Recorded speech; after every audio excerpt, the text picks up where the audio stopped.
In last week's video, we discussed a curious feature of graphic narratives, namely the fact that the images and text in these stories often operate in juxtaposition with one another, calling attention to differences as well as to similarities between the textual and visual narratives. In this video, I want to dive a little deeper into the visual side of graphic narratives and give you the 5 most common terms that you'll need to properly analyze their form. We'll be using Art Spiegelman's graphic narrative Maus to illustrate these terms. Maus tells the story of Art's father, Wlodek, who was a prisoner of the Auschwitz concentration camp during the Second World War. As you would expect from last week's video, throughout this graphic narrative, the textual story of Wlodek's experiences is placed in juxtaposition with a visual narrative, which depicts Jews as mice, Nazis as cats, and Poles as pigs.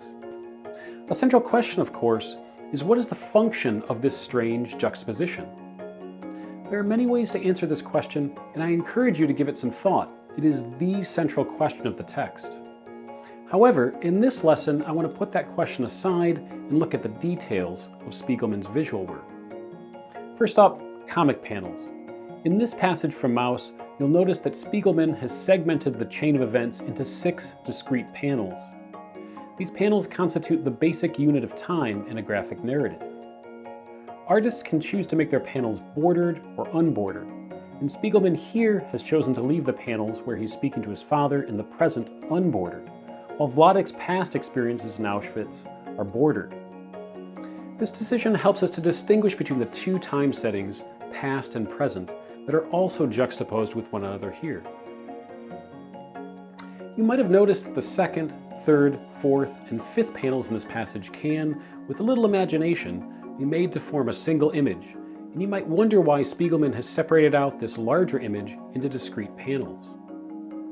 Asking this question, and trying to answer it for yourself, will give you greater insight into how a comic panel works and what meaning Spiegelman's decisions might be conveying here. Next up, gutters and bleeds. Artists usually leave some space between the panels of their visual narratives. That space is called a gutter. While most of the time gutters cleanly separate out one panel from another, graphic artists will sometimes play around with this space.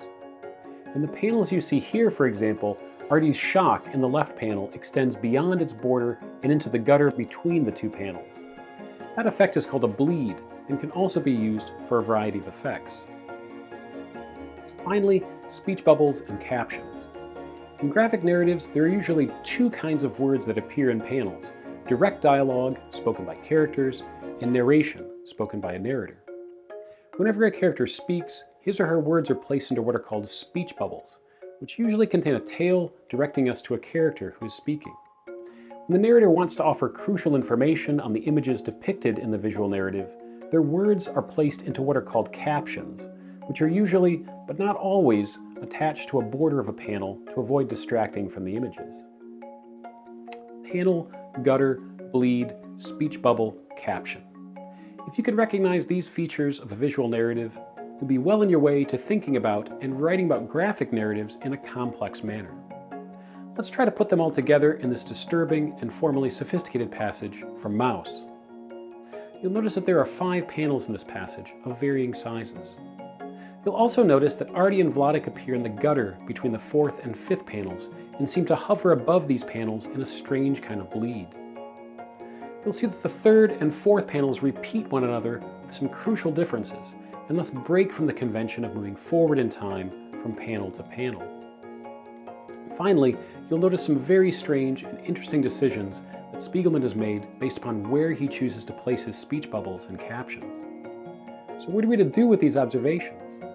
Well, now we can play around with what they might mean through a process we call interpretation.